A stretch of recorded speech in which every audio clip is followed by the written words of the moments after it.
Perkenalkan, nama saya Justin, saya dari IPS 1 akan mempresentasikan tentang digitalisasi transportasi umum.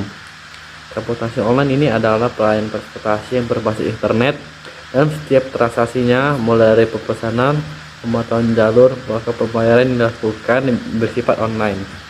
Transportasi online merupakan solusi atau sistem transportasi yang masih buruk, karena transportasi umum ini bisa juga disebut dengan transportasi online, menawarkan kemudahan, biaya yang lebih murah, kenyamanan, dan keamanan yang lebih terjamin, sehingga membuat konsumen lebih memilih menggunakan jasa transportasi online.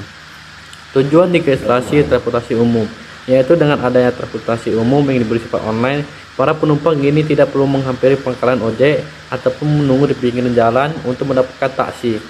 Juga tidak perlu mengalami pos tawar-menawar karena harga telah ditetapkan aplikasinya seperti Maksin.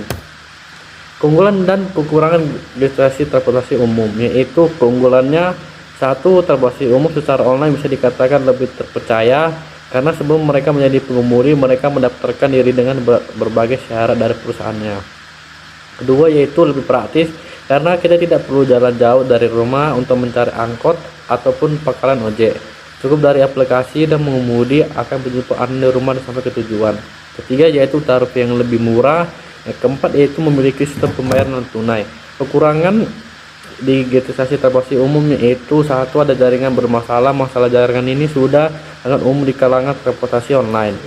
Ini menjadi salah satu kekurangan dari transportasi online yang menghambat komunikasi agar pengemudi dengan penumpang. Kedua, itu tidak bisa berganti alamat. Yang ketiga, pilihan pengemudi yang ditetapkan sistem. Empat, pribadi beredar, biasanya data pribadi akan tersebar dalam nomor telepon. Hubungan digitalisasi transportasi umum dengan kewirausahaan. Hubungan digitalisasi transportasi umum dengan kewirausahaan. Pada zaman sekarang ini, melakukan hal secara online sudah lebih baik dibanding secara langsung. Ribuannya mencari transportasi umum secara langsung, membuka pemikiran pada wirausahaan untuk membuat suatu perusahaan transportasi umum yang bersifat online. Tidak hanya dari tarif yang lebih murah, juga mengemudi menjemput langsung dari lokasi penumpang, sehingga pastinya akan banyak penumpang yang akan lebih memilih transportasi online. Karena ini juga memperluas lapangan pekerjaan bagi orang-orang yang memerlukan pekerjaan.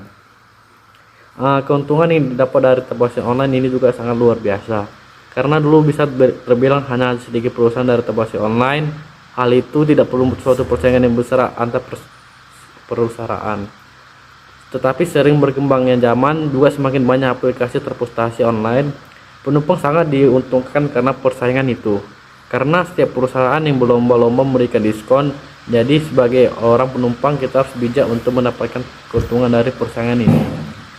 Transportasi online juga dapat menguntungkan para pengusaha online. Pengusaha yang sedang bingung bagaimana cara mengantarkan barang ini dijual ke lokasi yang berada kota yang sama, contohnya GoSan yang ada di aplikasi Gojek. Kesimpulannya yaitu digitalisasi dalam bidang transportasi memberikan dampak positif bagi masyarakat, tetapi ada juga dampak negatifnya, yaitu orang lansia belum bisa menerima digitalisasi dalam bidang transportasi tersebut. Inilah dari saya, sekian dan terima kasih.